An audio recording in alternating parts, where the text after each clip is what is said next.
নমস্কার বন্ধুরা, আমি অর্পিতা ভিলেজপুর থেকে সকলকে স্বাগত জানাই। আজকে আমি আপনাদের সঙ্গে শেয়ার করব আলুর চিপসের রেসিপি। তো চলুন রেসিপিটা দেখে নেওয়া যাক। আজকে আমি আপনাদের সঙ্গে শেয়ার করব আলুর চিপসের রেসিপি। বাড়িতে যদি কয়েকটা আলু থাকে তাহলে বানিয়ে নিতে পারবেন আলুর চিপস। আর আজকে আমি একদম সহজ পদ্ধতিতে আপনাদের সঙ্গে শেয়ার করব, রোদে দেওয়া ঝামেলা ছাড়াই। এখানে আমি 6টা আলু নিয়েছি। আপনারা যদি বেশি করে বানাতে চান তাহলে আলুর পরিমাণটা বাড়িয়ে নিতে পারেন। আর এই শীতের সময় নতুন আলু বেশি পাওয়া যায়, তো নতুন আলু দিয়ে আপনারা চিপস বানিয়ে রেখে দিতে পারেন কিছুদিনের জন্য। কাঁচের বয়ামে ভরে, নষ্ট হবে না, ভালোই থাকবে। এই দেখুন, একটা আলু ছোলা হয়ে গেছে, বাকিগুলোকেও ছুলে নেব। সব আলুগুলোকে ছুলে নিয়েছি, জল দিয়ে দিচ্ছি, ধুয়ে নেব। আলুগুলোকে ধুয়ে নিয়েছি। আলুগুলো কাটার জন্য এই দেখুন একটা গ্রেটার নিয়েছি। এই গ্রেটার দিয়ে আজকে আমি আলুগুলো কেটে নেব। আর এই গ্রেটার সঙ্গে আছে এই দেখুন একটা বাটির মতো, এটাতে আলুগুলোকে ভরে নিতে হবে, মানে একটা আলুকে ভরে নিতে হবে। এই দেখুন আলুটা এইভাবে আমি ভরে নিচ্ছি। এবারে আলুটা কেটে নেব।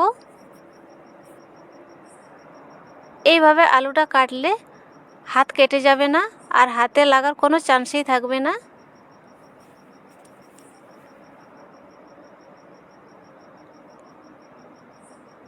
এই দেখুন পাতলা পাতলা করে আলুটা কেটে নিচ্ছি। আলুর চিপস বানানোর জন্য যে এরকম গ্রেটারেই লাগবে তার কোনো মানে নেই, আপনারা বটি দিয়ে বা ছুরি দিয়েও কেটে নিতে পারেন। একটু পাতলা পাতলা করে কেটে নিলেই হয়ে যাবে। এই দেখুন আরেকটা আলুকে আমি সেমভাবে ভরে নিয়েছি আর কেটে নিচ্ছি।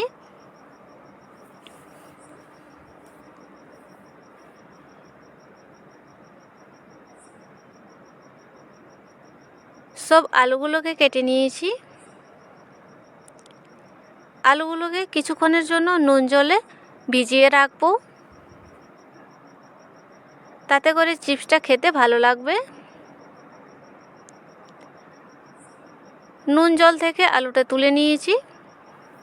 আজকে আমি এই আলুগুলোকে রোদে শুকোতে দেব না, আপনারা চাইলে একটু রোদেও শুকিয়ে নিতে পারেন। এখানে আমি একটা পরিষ্কার কাপড় পেতে দিয়েছি। এই কাপড়ের মধ্যে আলুগুলোকে ছড়িয়ে দেব, তাতে করে আলুর গায়ের জলটা টেনে নেবে। এই আলুগুলোকে কিছুক্ষণ পাখার নিচে রেখে দিলেও হয়, তাতে করেও জলটা শুকিয়ে যাবে। সব আলুগুলোকে ছড়িয়ে ছড়িয়ে দিচ্ছি। আর এই আলুগুলো আমি মোটামুটি 30 মিনিট মতো ছড়িয়ে রাখবো। বন্ধুরা, আমি 30 মিনিট পরে ফিরে এসে দেখে নেব আলুর গায়ের জলটা শুকিয়েছে কি না। এই দেখুন আলুর গায়ের জলটা শুকিয়ে গেছে, একটু জল নেই। এবারে আলুগুলোকে তুলে নেব। সব আলুগুলোকে তুলে নিয়েছি, এবারে ভেজে নেব। আলুর চিপস ভাজার জন্য কড়াইয়ে তেল দিয়ে দিয়েছি। তেলটা গরম হয়ে গেছে, আলু দিয়ে দিয়েছি। একবারে বেশি করে দেব না, নাড়াচাড়া করে নিচ্ছি। এইভাবে নাড়াচাড়া করে নিতে হবে, না হলে একদিকটা বেশি ভাজা হয়ে যাবে আর একদিকটা ভাজা হবে না। আর আলুগুলো বেশ পাতলা পাতলা করে কাটা আছে, একদিকটা বেশিক্ষণ রাখাও যাবে না, তাহলে আলুগুলো পুড়ে যাবে। এইভাবে উল্টে পাল্টে নেব।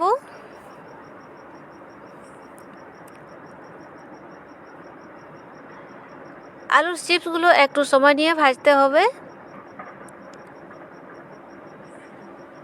এই দেখুন ভাজা হয়ে গেছে।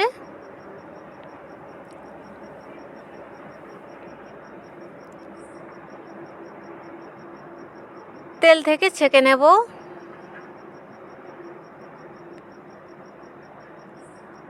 ছাঁকনি দিয়ে তেল থেকে ছেঁকে নিয়েছি, একটা প্লেটে নিয়ে নিচ্ছি।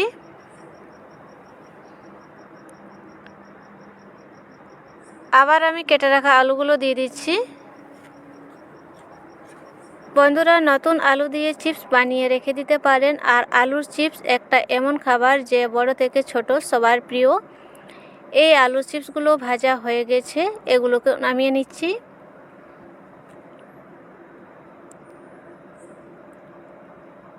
আর একবার হবে ভেজে নেব। সব আলুর চিপসগুলো আমার ভাজা হয়ে গেছে। আলুর চিপসটা চটপটা বানানোর জন্য এখানে আমি একটা প্লেটে নিয়েছি আমচুর পাউডার, নিয়েছি লাল লঙ্কার গুঁড়ো, আর নিয়েছি বিট নুন, একসঙ্গে মিশিয়ে নিয়েছি। উপর থেকে ছড়িয়ে দেব। ছড়িয়ে দিচ্ছি আর হাত দিয়ে মিশিয়ে নেব। বন্ধুরা, আলুর চিপস রেসিপি কেমন লাগলো? ভালো লাগলে লাইক করবেন, শেয়ার করবেন, আমার চ্যানেলটা সাবস্ক্রাইব করবেন। দেখা হবে অন্য কোনো ভিডিওতে। ভালো থাকবেন।